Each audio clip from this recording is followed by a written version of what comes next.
everyone, and welcome to today's Funday Sunday. It's so great to have you with us, and we have so many fun activities lined up for you. We're going to start off with today's story, which explains about how one day God will live among us. So let's take a look at that now. I'm going to tell you a story, and this is from the last book of the Bible. It's called A Dream of Heaven.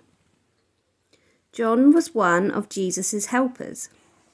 He was old now and living on an island, which might sound nice, except it was a prison. The leaders put him there to stop him from talking about Jesus. But I'm sure you don't think a little thing like being in a cell, in a prison, on an island, in the middle of the ocean could stop God's plan, do you? One morning, Jesus appeared right there in John's cell. Jesus' eyes were bright, shining like the sun. "I'm going to show you a secret, John," Jesus said, "about when I come back." His voice was like the sound of rushing waters. "Write down what you see so God's children can read it and wait with happy excitement." Then Jesus gave John a beautiful dream, except John was wide awake, and what he saw was real, and one day it would all come true. "I see a sparkling city shimmering in the sky, glittering, glowing, coming down. From heaven and from the sky, heaven is coming down to earth. God's city is beautiful. Walls of topaz, jasper, sapphire, wide streets paved with gold, gleaming pearl gates that are never locked shut. Where is the sun? Where is the moon? They aren't needed anymore. God is all the light people need. No more darkness, no more night." And the king says, "Look, God and his children are together again. No more running away or hiding. No more crying or being lonely or afraid. No more being sick or dying, because all those things are gone. Yes, they're gone forever. Everything sad has come untrue. And see, I have wiped away every tear from every eye." And then a deep, beautiful voice that sounded like thunder in the sky says, "Look, I am making everything new." It was hard to squeeze all John saw into words and fit it onto a page and cram it into a book. All the words on all the pages of all the books in all the world would never be enough. "I am the beginning," Jesus said, "and the ending." One day, John knew heaven would come down and mend God's broken world and make it our true, perfect home once again. And he knew, in some mysterious way that would be hard to explain, that everything was going to be more wonderful for once having been so sad. And he knew then that the ending of the story was going to be so great, it would make all the sadness and tears and everything seem like just a shadow that it chased away by the morning sun. "I'm on my way," said Jesus. "I'll be there soon." John came to the end of his book. But he didn't write "the end," because of course that's how stories finish. And this one's not over yet. So instead he wrote, "Come quickly, Jesus," which perhaps is really just another way of saying "to be continued." If you like that story and want to know more, ask your adult to click the link in the description and you can watch another video for more information. You might like to do that before we move on to Corinne's craft, which is up next. Well, hello again, Funday Sunday. We have just watched an amazing video telling the story of recreation. and it's in a book of the Bible right at the very end, and it's telling us that eventually we are all going to be together living with God and Jesus in one place. So I thought for our snack today that we would make an edible house. And this is one I made earlier on. I've made it a bit more fancy because I've given it a path and a garden and some trees. You can do whatever you like. So first of all, we'll have a look at the ingredients that you should have seen on the Facebook page. And we'll start with our 3 slices of bread. The first thing you have to do is cut off the crusts. So there we go. Because don't throw these away, because you'll be able to use them later. And if you don't use them all, you can save them and take them out into the garden and feed the birds. Right, this one. 2. You don't have to be very careful with how you take it off. 3. So we're going to make the base first. Now, you can choose any of the spreads that is your favourite. And I think you might have noticed that I've made this one savoury for a change. So then cut the bread in half again. So we've got those and that one. Now choose your spread. I'm going to be very bold today. That one is all cream cheese, but I'm going to do cream cheese and Marmite. So I'm going to do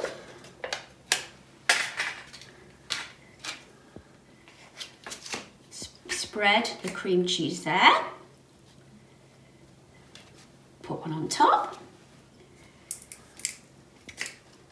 Oh, if I can get it open. No, it's gone. Yes, got it. Better get another knife. Put a bit of Marmite on. Look at that. I know not everybody likes Marmite, but I do. And I'm going to have some more cream cheese. Put that one on top.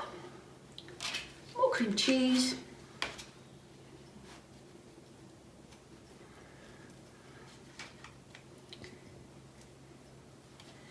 And the last one, I'll just give a bit more cream cheese because it's easier to think. Now make sure you put this on the edge because this acts as your glue.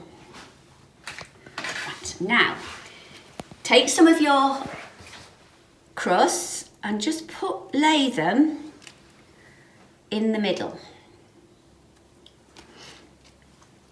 Like that. And perhaps put another little one there, and then there. Oops! Perhaps I will put a bit of cream cheese to hold them. There we go. Okay. Now when I did that one, I found that that was slightly too big. So I cut them down a little bit. And as I said, nothing will be wasted because we can feed the birds later. Right. Maybe put a little bit more cream cheese there and a bit more cream cheese there. And I'm going to put my roof on. So here we go. There's our roof. Perhaps put a bit of cream cheese in the middle. As I say, you can choose exactly what you want. And if you don't like the savoury things I've chosen, you could always use jam. There we go, roof on. Now's the time to decorate our house with whatever you fancy. I'm going to give it some round windows of cucumber. And again, using my cream cheese, I'm going to put those there. There's one window. Turn that round, how's that? That's better. Then turn this way. Oh, better have another 2. It's a bit like a car, not a house. I think I'm going to cut my windows so that they're square. Sorry. There we go. Easy. What?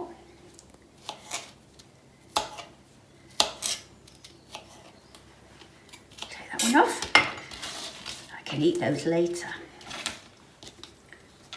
Bit of cream cheese. One window. Two windows. There we go. Oops, it's popped off. Now to hold this together, I'm using grapes. So this is not going to be easy. If I cut it that way, that's it. Oh, come on, window, stick. Right, let's put the grapes that way. One. I'll get another one. Cut it. Open it up a little bit so it sits on the top.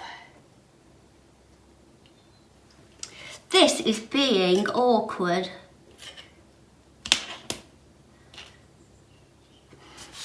There we go.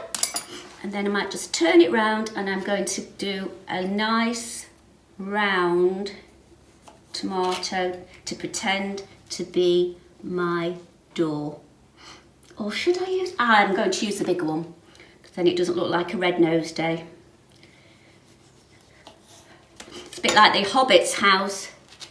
There we go. Bit of cream cheese.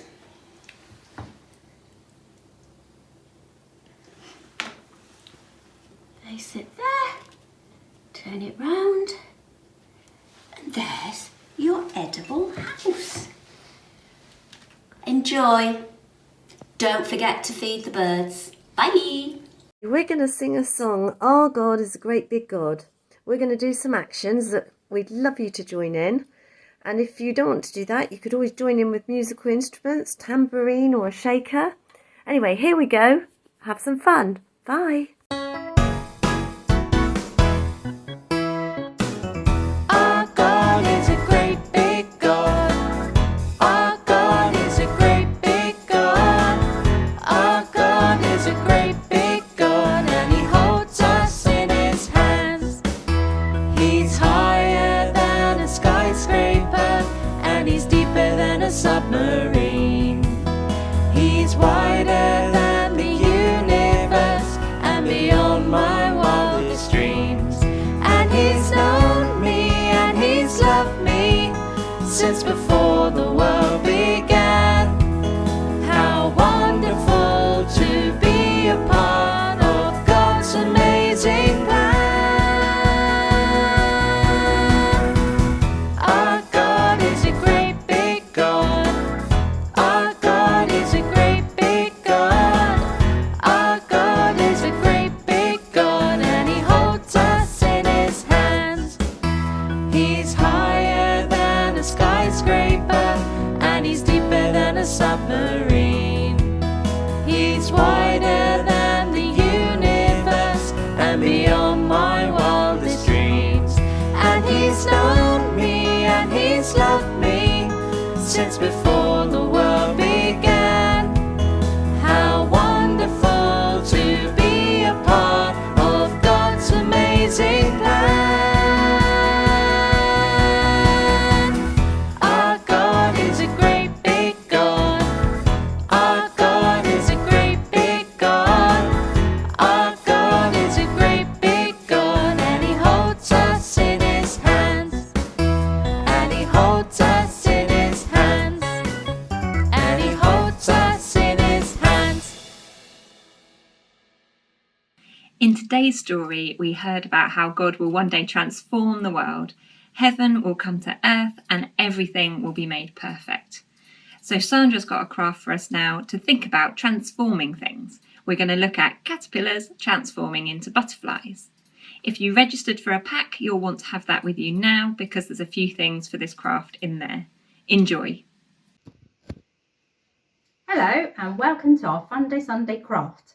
Today we're going to make caterpillars that turn into butterflies or transform into butterflies. So all these things, hopefully you've got ready. You need a peg.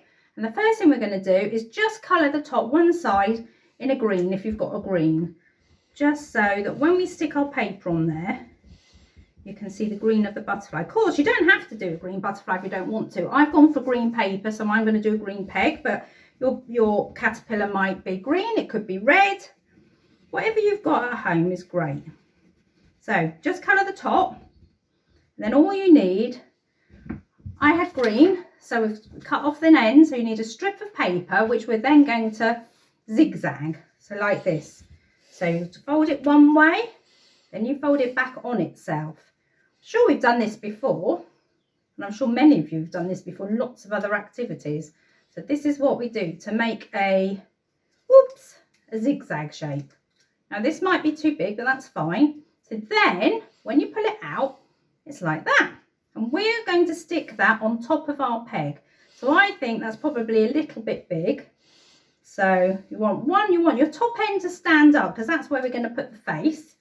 So I'm going to have one bit like that, and I'm going to stick that along there. So I think I'm going to cut that bit off there. Then Pritt stick is fine, PVA glue, whatever you've got, on top of the peg. Oh, that's going to set my glue stick funny colour. Right, and then we stick on our zigzag. Now you don't have to use paper, you can use card, you could use little balls if you've got nice little balls, anything that's a bit like a caterpillar shape. And then carefully, shall I do that? I'm going to put his face on there. If you've got googly eyes, that's great. Or I'm just going to put there, 2 eyes and a mouth. So we have I'll put a couple of eyelashes on as well. And you just stick it on like that. Just stick it down. And that's the first bit of our caterpillar. Right, now for the wings, I've gone for 2 circles of different colours. You can use paper and colour it yourself, or you could use paint, you could use white paper, you can use whatever you want. I've gone for tissue just because it's easy to rouge up. And I've gone for 2 colours to make it pretty. And I'm just going to stick the 2 colours together before I put them onto the peg, just to hold them together to make it a little bit easier. And tissue paper is easy because it's really easy to scrunch. So I'm just going to, and the other thing, I've done 2 circles, but you might actually want to make like a butterfly shape wings. So then scrunch it up a little bit like this. And then, on the bottom of our peg this time, you've got glue. Oh, well, now I've knocked him off. And stick that right in the middle. We stick our caterpillar back on. And then scrunch up your butterfly wings like this. So we started off as a caterpillar. It becomes a butterfly. And then with our cardboard holder, this is going to be our cocoon. And then very carefully, we're going to put him in very carefully. You'll be much better at this than I am, because I'm trying to rush it, and you won't need to rush it. We put him in like that. So that is our caterpillar in the cocoon, and if we very carefully push him out the end, ever so carefully, he'll come out like a butterfly. And you can even put them on your finger. There we go. Have fun making those, and don't forget, send us your photos. Bye. We hope you've enjoyed Funday Sunday online. If you registered for a pack, you've also got your cross keyring to make. It's a good reminder that it's because of Jesus that we can live with God forever. And should we finish our time together today with our prayer? God, we thank you for today. Amen. Once more, God, we thank you for today. Amen. We hope we'll be back in the church next month and we'll get to see you there. So parents, keep an eye out on your emails. We look forward to seeing you soon. Bye.